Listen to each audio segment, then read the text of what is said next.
Peaches, what's wrong with you?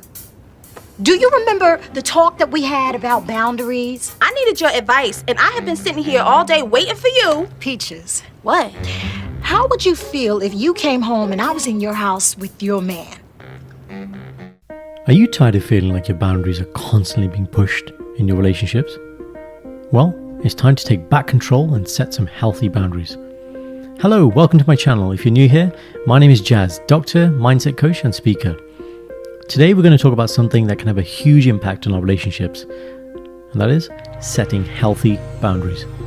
Look, whether you're in a romantic relationship, friendship, or even a work relationship, setting boundaries is key to maintaining a healthy dynamic. Now, it can be tough to know where to start, but don't worry, I've got you covered. So first things first, what exactly are boundaries? Well, simply put, boundaries are the limits we set for ourselves in our relationships. They can be physical, emotional, or even mental. Boundaries are essential because they allow us to communicate what we are comfortable with and what we're not. Without them, we risk feeling violated or taken advantage of. Now, let's talk about how to set healthy boundaries. Right, well, the first step is to identify what the boundaries are, and specifically what your boundaries are. So take some time to reflect on what makes you feel comfortable or violated in your relationships. Maybe it's someone invading your personal space or constantly asking you to do things you're not comfortable with. Whatever it may be, identifying your boundaries is the first step to setting them. Now, once you've identified those boundaries, the next step is to communicate them, i.e. tell the person that it involves.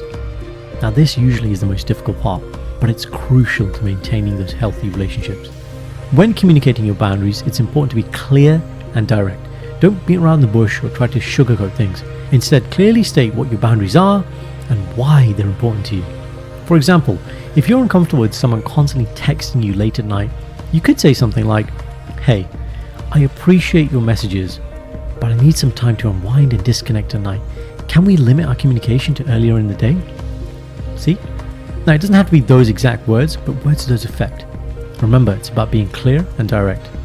It's important to remember that setting boundaries doesn't make you selfish or unreasonable, so don't feel guilty about it. You have the right to set boundaries that make you feel comfortable and respected in your own relationships and space.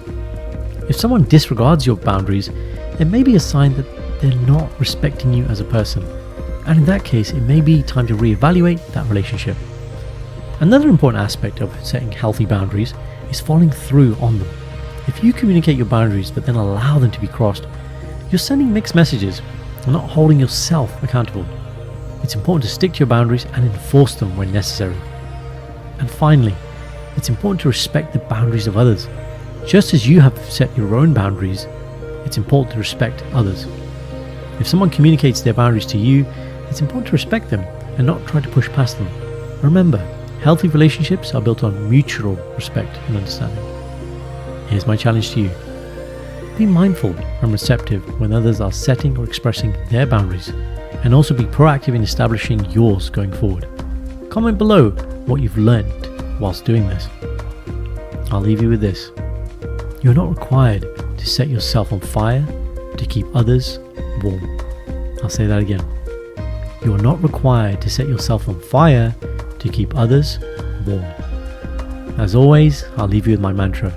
Have more, do more, be more. Be sure to subscribe, share and like. Send this to one person who really needs to hear this message, and I'll see you in the next video.